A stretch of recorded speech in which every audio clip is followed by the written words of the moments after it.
So what is inflation? Really? I mean, really. Let's just forget all the complicated charts and the economic jargon for a minute. Today, we're going to break it all down using something, well, something surprisingly simple. A banana. All right, let's just jump right in. We are talking about inflation. It's one of those things that's constantly in the news, but it's also kind of misunderstood, right? And it's something that is absolutely affecting your wallet every single day. But don't worry. I promise you, this is not going to be some dry, boring economics lecture. No, no. We're basically going to throw the textbook out the window and look at this from a totally different angle. Yep, no charts, no complicated words. We're just going to strip away all that complexity and get right to the heart of what inflation actually is. Just bananas. Yeah, you heard me right. The key to understanding one of the biggest forces in the entire global economy is the banana. Look, just stick with me here. I swear it's all about to make perfect sense. Okay, so let's start with a simple story. Or maybe it's more of a mystery. The mystery of the $3 banana. How did a perfectly normal, everyday banana end up with a $3 price tag?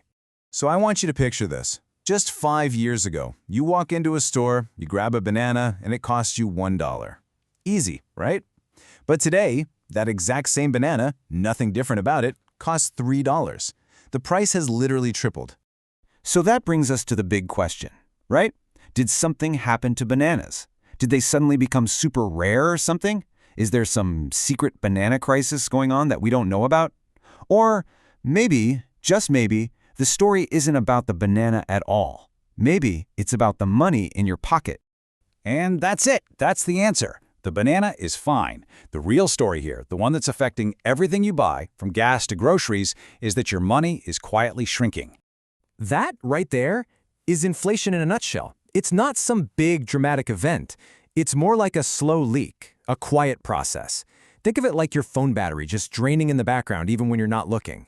You still have money, but it just can't buy what it used to. It does less. And this is a really important way to think about it. What you see is prices going up, but what you feel is your purchasing power going down. They're really just two sides of the exact same coin. Your salary might be the same number, but suddenly it's buying you a much smaller cart of groceries. And the banana? Well, the banana says, not my problem. It's just sitting there on the shelf, minding its own business, completely unchanged.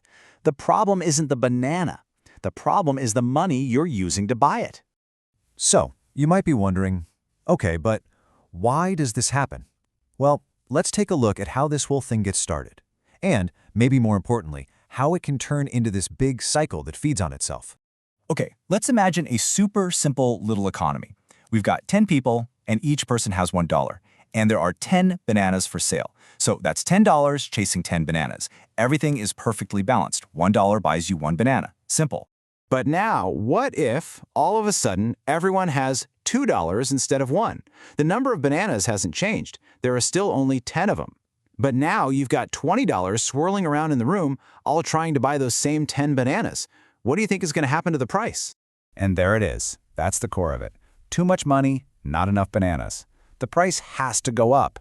It's not necessarily about greed or anything complicated. It's just basic supply and demand. When you have more money chasing the same amount of stuff, that stuff is going to get more expensive. It's inevitable. Now, this is where things can get a little scary. Because once people notice prices are going up, they start to expect them to keep going up. So what do? They panic a little and they buy things now to avoid paying more later. But all that extra demand, it just pushes prices up even faster. Then, workers need higher wages just to survive, so they demand a raise.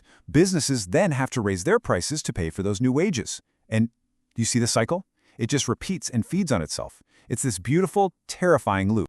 Okay, but here's a really important point. This cycle, this problem, it doesn't hit everyone the same way, not even close. The burden of that shrinking money is spread out very, very unevenly. And here's why it's so unequal.